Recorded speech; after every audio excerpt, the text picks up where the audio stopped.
Day 214, Wednesday, July 26th. Deuteronomy 32. Deuteronomy 32 1-52 NKJV. Give ear, O heavens, and I will speak, and hear, O earth, the words of my mouth. Let my teaching drop as the rain, my speech distill as the dew, as raindrops on the tender herb, and as showers on the grass.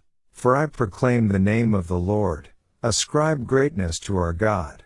He is the rock, his work is perfect, for all his ways are justice, a God of truth and without injustice, righteous and upright is he. They have corrupted themselves, they are not his children, because of their blemish, a perverse and crooked generation. Do you thus deal with the Lord, O foolish and unwise people? Is he not your father, who bought you? Has he not made you and established you? Remember the days of old, consider the years of many generations. Ask your father, and he will show you, your elders, and they will tell you, when the Most High divided their inheritance to the nations, when he separated the sons of Adam, he set the boundaries of the peoples according to the number of the children of Israel. For the Lord's portion is his people, Jacob is the place of his inheritance. He found him in a desert land and in the wasteland, a howling wilderness. He encircled him, he instructed him, he kept him as the apple of his eye. As an eagle stirs up its nest, hovers over its young, spreading out its wings, taking them up, carrying them on its wings. So the Lord alone led him, and there was no foreign god with him. He made him ride in the heights of the earth, that he might eat the produce of the fields.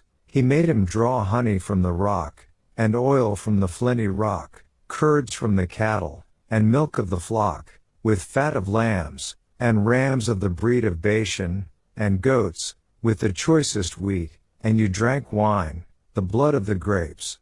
But Yeshurun grew fat and kicked, you grew fat, you grew thick, you were obese. Then he forsook God who made him, and scornfully esteemed the rock of his salvation. They provoked him to jealousy with foreign gods, with abominations they provoked him to anger. They sacrificed to demons, not to God, to gods they did not know, to new gods, new arrivals that your fathers did not fear. Of the rock who begot you, you are unmindful, and have forgotten the God who fathered you. And when the Lord saw it, he spurned them, because of the provocation of his sons and his daughters. And he said, I will hide my face from them, I will see what their end will be, for they are a perverse generation, children in whom is no faith.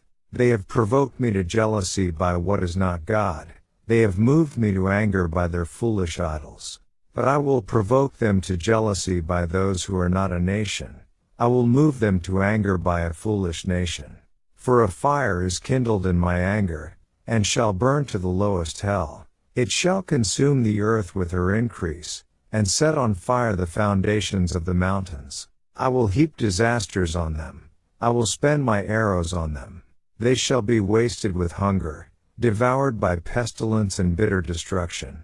I will also send against them the teeth of beasts, with the poison of serpents of the dust.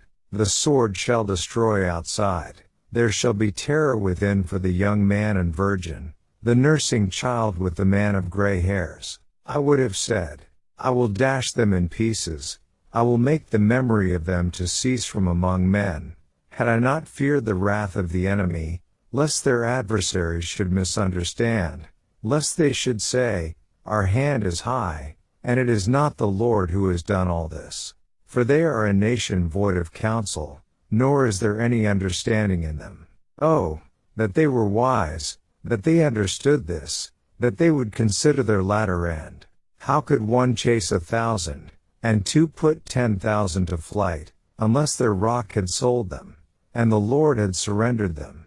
For their rock is not like our rock, even our enemies themselves being judges. For their vine is of the vine of Sodom and of the fields of Gomorrah. Their grapes are grapes of gall, their clusters are bitter.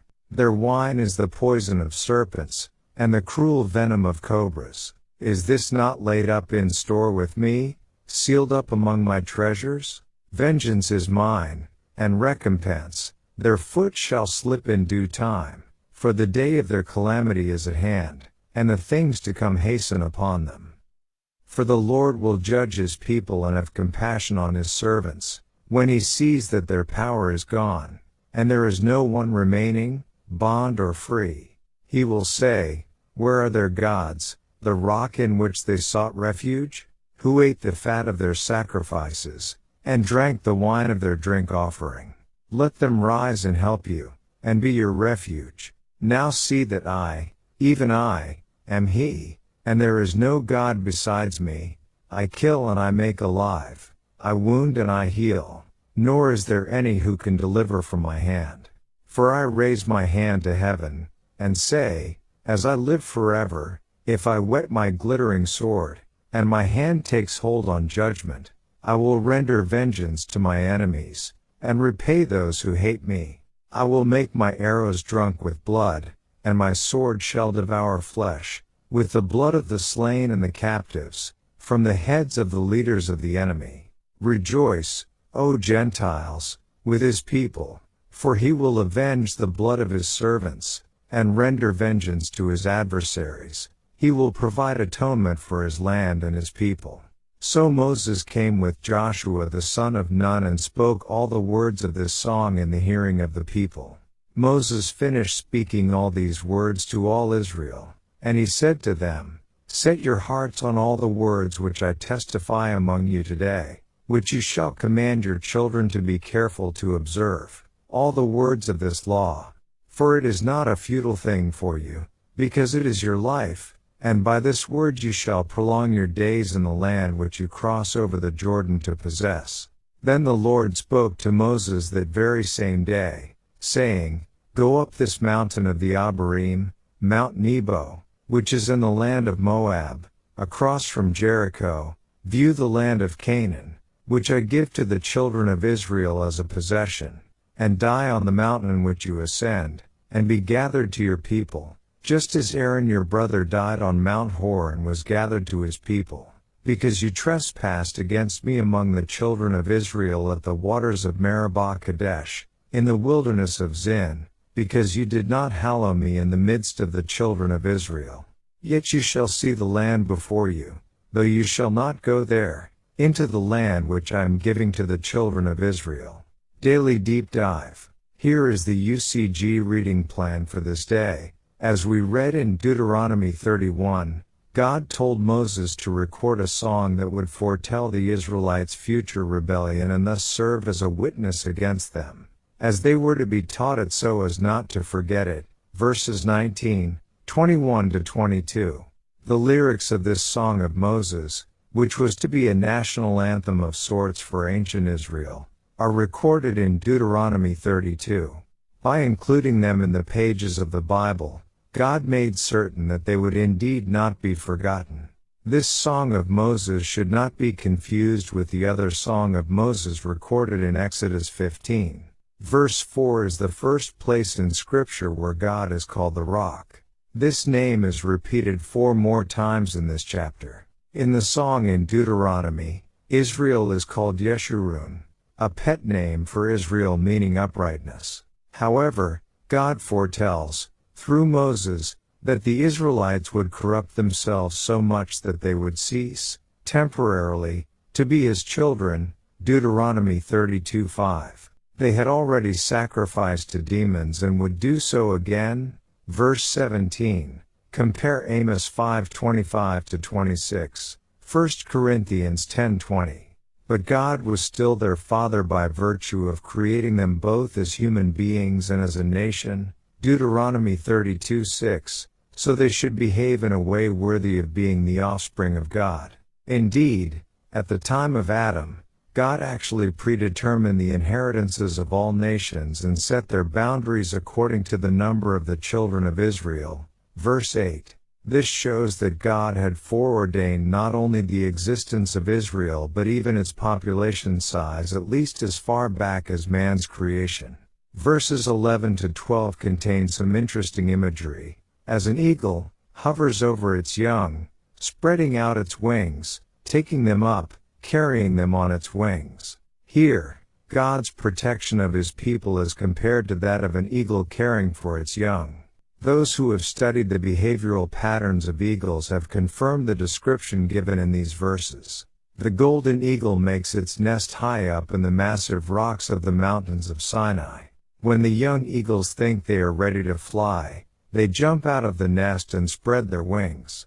But many times, during these first attempts, the young birds are not yet able to fly. They are too excited and don't spread their wings correctly or not at all.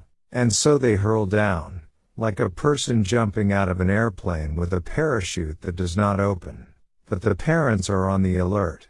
The mother, which is bigger than the father, glides under the child, catches it and carries it to a place of safety. This scenario repeats itself 2 or 3 times, until the young bird has learned how to stretch its wings and fly.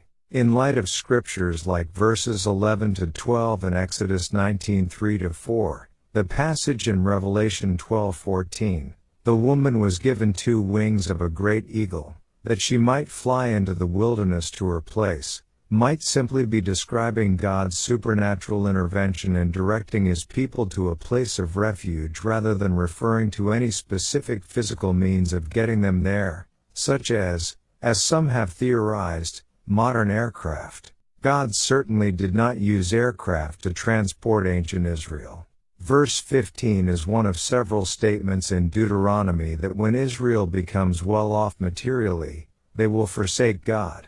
This corresponds to an observation attributed to Martin Luther. A full stomach does not promote piety, for it stands secure and neglects God. This is certainly true of ancient Israel's descendants today, as we see them living at a higher standard of living than any nation has ever experienced, yet increasingly smug, self-satisfied and unthankful.